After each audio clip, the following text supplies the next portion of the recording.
നമസ്കാരം. മലയാളി വാർത്തയിലേക്ക് സ്വാഗതം. ഇന്ന് മലയാളി വാർത്ത കഴിഞ്ഞ ദിവസം തിരുവനന്തപുരത്ത് രാജ്യാന്തര വിമാനത്താവളത്തിലെ IB ഉദ്യോഗസ്ഥയായ പെൺകുട്ടിയുമായി ബന്ധപ്പെട്ട വളരെ ഞെട്ടിക്കുന്ന വിവരം തന്നെയാണ് പുറത്തു വന്നിരുന്നത്. അതുമായി ബന്ധപ്പെട്ട ഇതിന്റെ കാരണക്കാരനായിട്ടുള്ള സുഗാന്ത് സുരേഷിനെ ഇതുവരെയും പോലീസ് പിടികൂടിയിട്ടില്ല എന്ന് തന്നെയാണ് ഏറ്റവും കൂടുതലും രൂക്ഷമായ കാര്യം ഇപ്പോൾ ഉയരുന്നത്. മാത്രമല്ല, കഴിഞ്ഞ ദിവസമാണ് ഈ പെൺകുട്ടിയുടെ അച്ഛൻ ഒരു നിർണായക വെളിപ്പെടുത്തൽ നടത്തിയത്. പെൺകുട്ടി ലൈംഗികമായി ചൂഷണത്തിന് ഇരയായിട്ടുണ്ട് എന്ന്. മാത്രമല്ല, പെൺകുട്ടി ഗർഭിണിയായിരുന്നു എന്നതിന്റെ കൂടി തെളിവുകൾ ഇപ്പോൾ പുറത്തു വരികയാണ്. ഈ തെളിവുകളാണ് അച്ഛന് കഴിഞ്ഞ ദിവസം ലഭിച്ചത്. ഇതാണ് പേട്ട പോലീസിന് കൈമാറിയതെന്ന് ഏറ്റവും പ്രധാനപ്പെട്ട വാർത്ത പുറത്തു വരികയാണ്. മറ്റ് വിവരങ്ങൾ എന്തൊക്കെയാണ്? അതായത് ഈ കേസിലെ ഏറ്റവും നിർണായകമായ കടമ്പ എന്ന് പറയുന്നത് സുഗാന്ത് സുരേഷിനെ പിടികൂടുക എന്നതാണ്. ഇതുവരെ സുഗാന്തിനെ പിടികൂടാൻ സാധിച്ചിട്ടില്ല. സുഗാന്തിൽ നിന്ന് അറിയാൻ ഒരുപാട് കാര്യങ്ങളുണ്ട്. പ്രത്യേകിച്ച് ഈ മരണത്തിന് തൊട്ടു മുൻപ് മേഘ ഈ സുഗാന്തിനോട് സംസാരിക്കുന്ന 8 മിനിറ്റോളം സംസാരിക്കുന്നു. ആ സംസാരിച്ച കാര്യങ്ങൾ എന്തൊക്കെയാണ് എന്നതടക്കമുള്ള കാര്യങ്ങളിൽ ഒരുപാട് വ്യക്തത വരേണ്ടതായിട്ടുണ്ട്. അപ്പൊ ഈ ആശുപത്രി രേഖ എന്ന് പറയുന്നുണ്ടല്ലോ, അപ്പോൾ കഴിഞ്ഞ ദിവസം വന്നതാണ് ഈ ആശുപത്രി രേഖ വെച്ചുകൊണ്ട് മാത്രം എങ്ങനെയാണ് ഒരു ആരോപണം ഉന്നയിക്കപ്പെട്ടത്? ആ ഒരു സാഹചര്യം എന്തായിരുന്നു ശരിക്കും? ആശുപത്രി രേഖ എന്തായിരിക്കും? അതായത് കഴിഞ്ഞ ദിവസം നമ്മൾ വിചാരിച്ചിരുന്ന, അതായത് നമ്മൾ ആലോചിച്ചിരുന്നു, ഒരു ആശുപത്രി രേഖ വെച്ച് ഒരു അച്ഛനെ എങ്ങനെ മനസ്സിലാക്കാൻ കഴിയും തന്റെ മകൾ ലൈംഗികമായി ചൂഷണത്തിന് ഇരയാകുന്നു എന്ന് എങ്ങനെ മനസ്സിലാകും? പക്ഷെ അച്ഛന്റെ ആ ഒരു അവസ്ഥ വളരെ ദയനീയ അവസ്ഥയാണ്. ഒരു അച്ഛനമ്മമാരും അത്തരം സാഹചര്യത്തിൽ എത്തരുത് എന്ന് മാത്രമാണ് നമുക്ക് പ്രാർത്ഥിക്കാനുള്ളത്. പക്ഷെ അപ്പോഴും സത്യാവസ്ഥ പറയേണ്ടതുണ്ട്. ഈ പെൺകുട്ടി, അതായത് ഈ IB ഉദ്യോഗസ്ഥയായ 24 വയസ്സുകാരിയായ ഈ പെൺകുട്ടി, പേര് പറയാൻ ഇപ്പോൾ തൽക്കാലം പേരും ചിത്രം ഒന്നും തന്നെ പറയാനോ ചിത്രം കാണിക്കാനോ എന്തായാലും തൽക്കാലം കഴിയുകയില്ല. കാരണം വകുപ്പുകൾ മാറിയിരിക്കുകയാണ്. എന്തായാലും ഈ ഘട്ടത്തിൽ ഈ പെൺകുട്ടി ഗർഭിണിയായിരുന്നുവെന്നും അതിൽ ഗർഭചിത്രത്തിനായിട്ട് അതായത് ഗർഭം അലസിപ്പിക്കൽ അടക്കം നടന്നിട്ടുണ്ട്, അബോർഷൻ അടക്കം നടത്തിയിരുന്നു, അതിന്റെ തെളിവുകളും അതിന്റെ ബാങ്ക് സ്റ്റേറ്റ്മെന്റും ഒക്കെയാണ് അച്ഛൻ ഈ ബാഗിൽ നിന്നും എടുത്തത് എന്നാണ് വ്യക്തമാകുന്നത്. മാത്രമല്ല, ഇതെങ്ങനെ ഇതിലേക്ക് എത്തിയെന്ന് നോക്കുകയാണെങ്കിൽ, കാരണം പോലീസ് കണ്ടുപിടിക്കേണ്ട പല കാര്യങ്ങളുമാണ് അച്ഛൻ ഇപ്പോൾ കണ്ടുപിടിക്കുന്നത്. ഇപ്പൊ മേഘയുടെ ബാങ്ക് അക്കൗണ്ട് ആയാലും ബാങ്ക് സ്റ്റേറ്റ്മെന്റ് ആയാലും വിശദമായി മനസ്സിലാക്കിയതിനു ശേഷം ഒരു ആശുപത്രിയിലേക്ക്, മനസ്സിലാകുന്നത് ഏറ്റവും ഒടുവിൽ പുറത്തുവരുന്ന വിവരം അനുസരിച്ച് ചെന്നൈയിലെ ഒരു ആശുപത്രി എന്നാണ് മനസ്സിലാകുന്നത്. പക്ഷെ എത്രത്തോളം യാഥാർത്ഥ്യമാണെന്ന് മനസ്സിലാകുന്നില്ല. എന്തായാലും ചെന്നൈയിലെ ആശുപത്രിയിലേക്ക് ഒരു വലിയൊരു തുക മേഘ കൈമാറിയിരുന്നു, അല്ലെങ്കിൽ മേഘ ഈ ഗൂഗിൾ പേ വഴി അയച്ചു കൊടുത്തിരുന്നു. അങ്ങനെ സംശയം തോന്നിയാണ് ബാഗ് പരിശോധിച്ചത്. ബാഗ് പരിശോധിച്ചതിൽ നിന്നുമാണ് അതായത് ഇത്തരത്തിലൊരു പ്രവൃത്തി നടന്നിട്ടുണ്ട്, ഒരു സർജറി മകൾക്ക് നടന്നിട്ടുണ്ട് എന്ന് അച്ഛൻ മനസ്സിലാകുന്നത്. മേഘ ഒറ്റയ്ക്കല്ല, ഒരു കൂട്ടുകാരിക്കൊപ്പമാണ് പോയിട്ടുള്ളത് എന്നാണ് പിന്നീട് ഇപ്പോൾ പോലീസിന്റെ അന്വേഷണത്തിൽ വ്യക്തമായത്. എന്തായാലും ഈ കൂട്ടുകാരി കേന്ദ്രീകരിച്ച ഇപ്പോൾ കൂടുതൽ ചോദ്യം ചെയ്യൽ നടക്കുകയാണ്. മാത്രമല്ല, ഈ സുഗാന്തിനെ അറസ്റ്റ് ചെയ്താൽ മാത്രമേ കാര്യങ്ങൾ ഇനി മുന്നോട്ട് പോവുകയുള്ളൂ. കാരണം കേസ് ഇപ്പോൾ മാറിയിരിക്കുന്നു. ഒരു പ്രണയ നൈരാശ്യത്തിന്റെ പേരിൽ ഒരു ആത്മഹത്യ പ്രേരണയ്ക്കപ്പുറം പീഡിപ്പിച്ച് കൊലപ്പെടുത്തി അല്ലെങ്കിൽ നിർബന്ധിച്ച് അബോർഷൻ അടക്കം ചെയ്തു, അവയെല്ലാം തന്നെ നമ്മുടെ നാട്ടിൽ കുറ്റകരമാണ്, ശിക്ഷാർഹമാണ്. ഇവയെല്ലാം തന്നെ മറ്റാരെക്കാളും നന്നായി ഈ സുഗാന്തിനെ അറിയാവുന്നത് കൊണ്ട് മാത്രമാണ് 25-ാം തീയതി ഉച്ചയ്ക്ക് ശേഷം, 24-ാം തീയതി ഈ പെൺകുട്ടി മരിക്കുന്നു, 25-ാം തീയതി പെൺകുട്ടിയുടെ എല്ലാ മരണാനന്തര ചടങ്ങുകൾക്കും ശേഷം ഉച്ചയ്ക്ക് ശേഷം ബന്ധുക്കൾ മാധ്യമങ്ങളോട് സംസാരിക്കുമ്പോൾ ഒരു മലപ്പുറംകാരനായിട്ടുള്ള ഒരു യുവാവുമായി പെൺകുട്ടി സൗഹൃദത്തിലായിരുന്നു എന്ന് പറയുന്ന ആ നിമിഷം മുതൽ, അത്തരം വാർത്തകൾ വരാൻ തുടങ്ങിയ ആ സമയം മുതൽ ഈ സുഗാന്തിന്റെ വീട്ടുകാരും പിന്നീട് അയൽവാസികൾ ആരും തന്നെ ആ വീട്ടിൽ പിന്നീട് കണ്ടിട്ടില്ല. പിന്നീട് എവിടെയാണെന്ന് ആർക്കും അറിയില്ല. 10-ാം ദിവസം പിന്നിടുകയാണ്, ഈ പെൺകുട്ടി മരിച്ചിട്ട് 10 ദിവസം പിന്നിടുകയാണ്.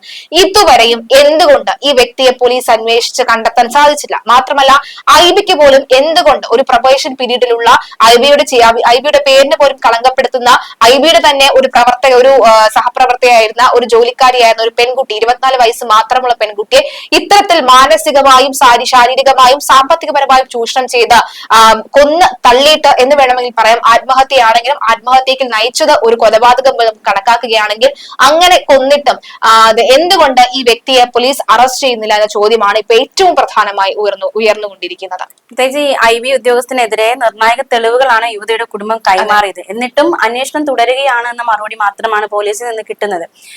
ശ്രീജ പറഞ്ഞതുപോലെ IB ഉദ്യോഗസ്ഥയാണ്, IBയും അന്വേഷണം നടത്തുന്നുണ്ട്. അപ്പോൾ ഇത്രയും ദിവസമായിട്ടും അവരുടെ ഒരു ഉദ്യോഗസ്ഥനാണ്, കണ്ടെത്താനായില്ല എന്നത് തീർച്ചയായിട്ടും IB ലുക്കൌട്ട് നോട്ടീസും പുറത്തിറക്കുക. അതെ അതെ. അപ്പോ IB ഉദ്യോഗസ്ഥൻ അവര് തന്നെ ഉദ്യോഗസ്ഥനെ കണ്ടെത്താനാകുന്നില്ല, IBക്ക് കണ്ടെത്താനാകുന്നില്ല. ഇതൊക്കെ തീർത്തും IBയെയും ഒരു വിമർശനത്തിന് അല്ലെങ്കിൽ മുൾമുനയിൽ നിർത്തുന്ന ഒരു സംഭവം തന്നെയാണ്. മാത്രമല്ല ആൻസി, ഇപ്പൊ ഏറ്റവും ഒടുവിൽ നമുക്ക് മനസ്സിലാക്കാൻ സാധിക്കുന്നത് ഈ സുഗാന്തിന്റെ വീട്ടിൽ ഇപ്പോൾ അതായത് ഇപ്പോൾ സാമ്പത്തികപരമായി വളരെ മുൻപന്തിയിൽ നിൽക്കുന്ന ഒരു കുടുംബമാണ് സുഗാന്തിന്റെ. പിന്നെ എന്തിനാണ് ഇയാൾ ഈ പെൺകുട്ടിയെ സാമ്പത്തികപരമായി ചൂഷണം ചെയ്തത് എന്ന ചോദ്യത്തിന് ഉത്തരം അയാൾക്ക് മാത്രമേ അറിയാവൂ.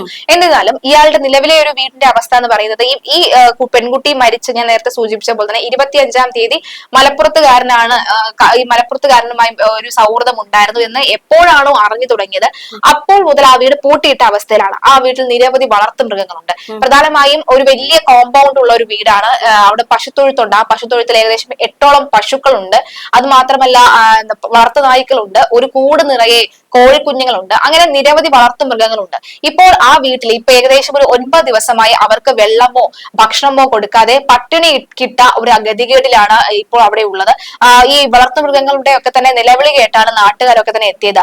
ഇടയിലുള്ള ചെറിയ വഴിയിലൂടെ നാട്ടുകാർക്ക് ഇവറ്റകൾക്ക് വെള്ളവും ഭക്ഷണവും ഒക്കെ നൽകിയതിനു ശേഷം പോലീസ് എത്തുകയും അവരോട് കാര്യം തിരക്കുകയും ഒക്കെ ചെയ്തിരുന്നു. പക്ഷെ ഇവർക്ക് ആർക്കും തന്നെ ഈ കുടുംബത്തിനെ കുറിച്ച് അധികമൊന്നും അറിയില്ല എന്നുള്ളതാണ് വാസ്തവം. അതായത് ഗൾഫിലായിരുന്നു, കുറെ നാൾ ഗൾഫിലായിരുന്നു ഈ സുഗാന്തിന്റെ അച്ഛൻ.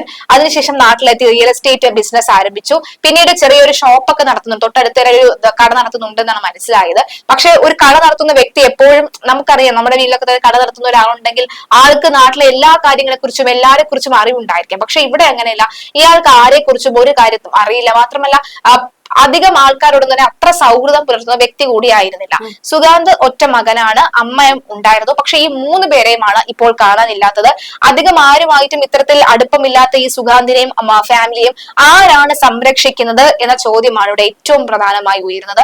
എന്തായാലും വീട്ടിലെ ഈ മിണ്ടാപ്രാണികളുടെ ഈ ഒരു ഗതികേട് കണ്ടിട്ട്, ഈ ഒരു അവസ്ഥ കണ്ടിട്ട് പഞ്ചായത്ത് അംഗം അടക്കമുള്ളവർ ഫോറസ്റ്റിനെ വിവരം അറിയിച്ചിട്ടുണ്ടെന്നാണ് ഏറ്റവും ഒടുവിൽ മനസ്സിലാകുന്നത്. മാത്രമല്ല ഈ സുഗാന്ത് IB ഉദ്യോഗസ്ഥനാണെന്ന് ഇവിടെ അന്വേഷിച്ച് ചെന്നപ്പോൾ മാത്രമാണ് നാട്ടുകാർ പോലും അറിയുന്നത് ആ ഒരു സാഹചര്യം. അപ്പോൾ അവരെന്തുമാത്രം അയൽക്കാരോട് എന്തുമാത്രം രീതിയിലായിരുന്നു, അല്ലെങ്കിൽ സഹകരണം ഏത് രീതിയിലായിരുന്നു എന്ന് നമുക്ക് ചിന്തിക്കാവുന്നതേ ഉള്ളൂ. പിന്നെ കഴിഞ്ഞ ദിവസം പുറത്തു വന്ന വിവരങ്ങളാണെങ്കിൽ ഇപ്പോ സുഗാന്തിന് ബന്ധങ്ങൾ കൂടുതൽ ഉണ്ട് എന്ന് തോന്നുന്നു. കാരണം കഴിഞ്ഞ ദിവസം പുറത്തുവന്ന വേറൊരു പെൺകുട്ടിയെ പീഡിപ്പിച്ചതും നോർത്ത് ഇന്ത്യയില് അല്ലെ, തിരുവനന്തപുരത്ത് സ്വദേശിയായിട്ടുള്ള പെൺകുട്ടിയും പീഡിപ്പിച്ചിട്ടുണ്ട് അടക്കം പോയപ്പോൾ. അതെ. അപ്പൊ എന്തായാലും ഈ ഫോൺ സ്വിച്ച് ഓഫ് ആയിരിക്കുന്നതാണ് ഏറ്റവും വലിയ വെല്ലുവിളി തീർത്തിരിക്കുന്നത് എന്നാണ് അന്വേഷണ സംഘം പറയുന്നത്. ഈ സുഗാന്തിന്റെ ഫോൺ സ്വിച്ച് ഓഫ് ആണ്, വീട്ടുകാരുടെ ഫോൺ സ്വിച്ച് ഓഫ് ആണ്.